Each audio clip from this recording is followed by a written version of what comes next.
The invention of the electric hair clipper in 1919 was sheer progress. It was the first clipper with a motor in the actual unit, allowing the barber to cut hair at a very steady clip. Hairstyles change, but the electric clipper motors along, always on the cutting edge.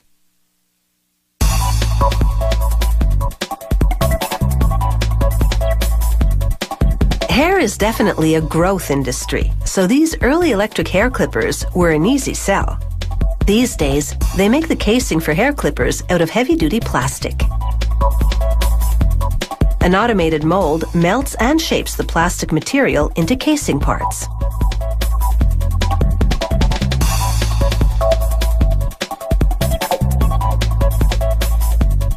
A robot picks up brass contacts and places them in fixtures.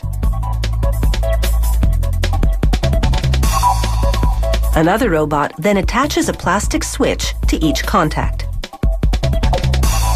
A blast of air sends the assembled piece to a bin.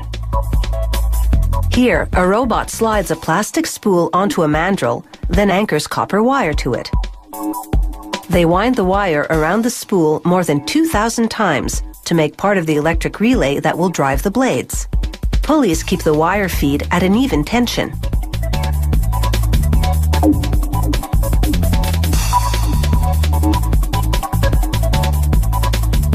Next, robots work on the clipper's lower casing.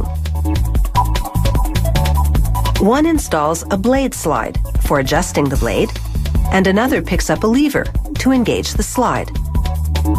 The robot attaches the lever to the case and blade slide.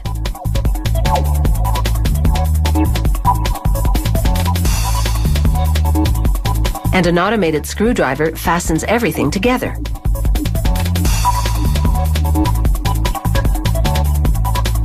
Another robot then sends the clipper assembly on its way to have a metal arm placed inside. It'll move the cutting blade, and for that, it will need a couple of springs. They slide the switch assembly into position, and then screw the arm into place.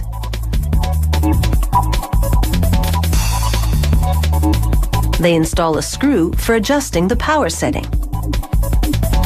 And now they fit the copper wire coil in the lower housing where it will drive that metal arm.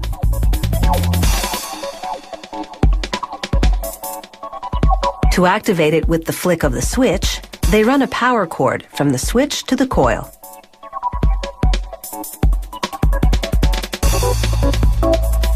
Over at another station, a punch press stamps out blades for the clippers. The blades are toothless to start. They're not sharp enough yet to cut it in the barber shop. So after a good wash and heat treatment, they head over to another station to get some teeth.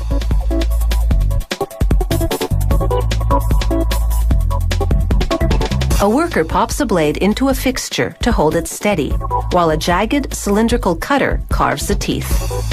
Coolant keeps things from heating up and compromising the integrity of the steel as the cutter does its work.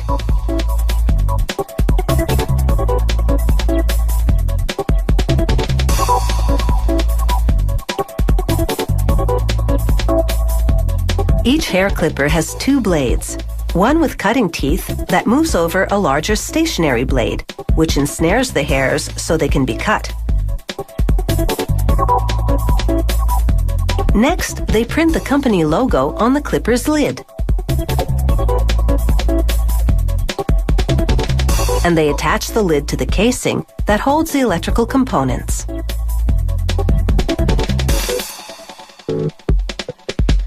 They mount the blades on the head of the clipper for that double-edged cutting action. And finally, they tune each clipper for optimum performance by adjusting that power screw installed earlier. The clippers come in a kit. This one will be sold for consumer use, for those who want to try their hand at a little home grooming. Now these electric hair clippers are ready to make any bad hair day better. And with those toothy blades, they'll definitely make short work of any hair challenge.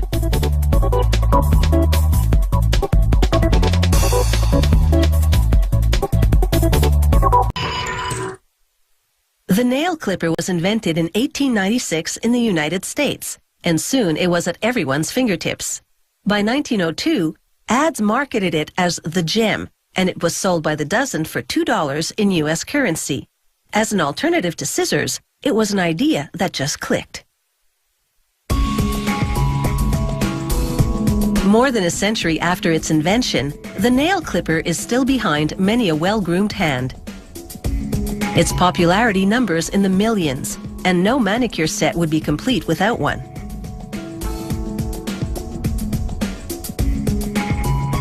Production begins with this elaborate die. It's about 1 meter in length, and it has 12 different shaped openings. Hydraulic machinery repeatedly forces a steel sheet through the various openings as the sheet moves forward. With each stroke, the parts look more like nail clipper jaws. The clipping edge starts out straight and blunt and gradually becomes concave. The machinery also cuts and shapes the holes for assembling the nail clippers. In just 1 minute, a total of 80 strokes generate a dozen nail clipper jaws.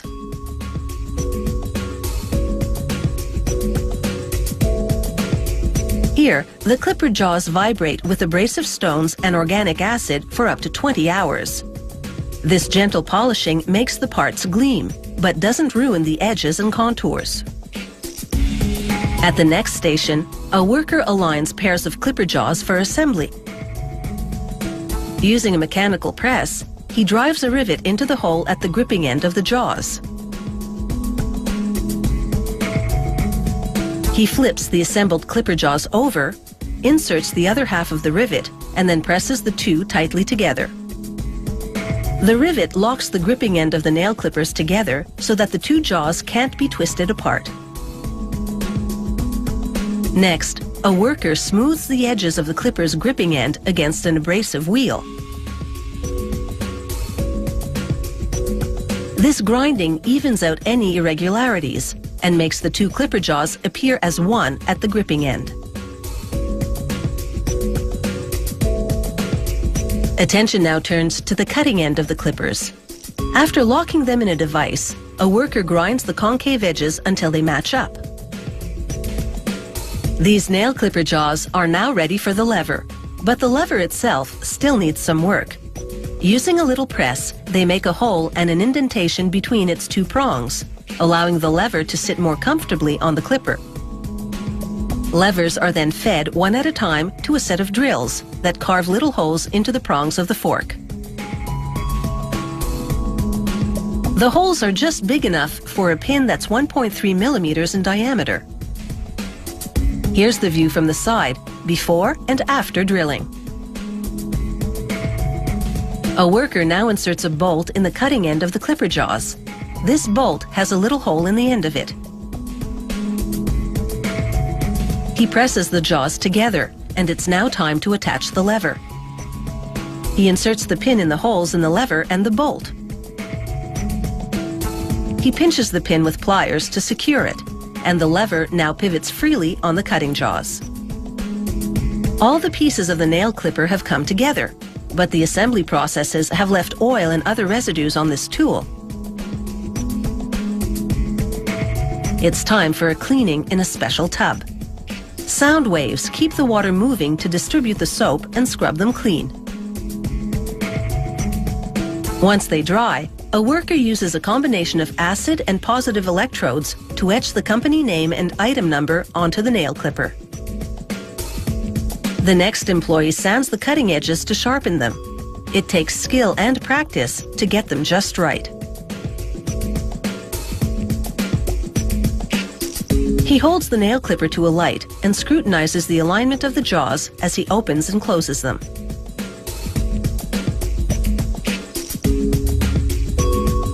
This cardboard test confirms that these nail clippers are up to the job.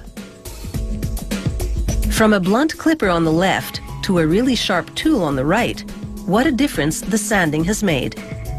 The lever swivels for various clipping angles and then folds down neatly when not in use. It takes 11 people to manufacture 100 of these clippers an hour, and that means they've been working at a very fast clip.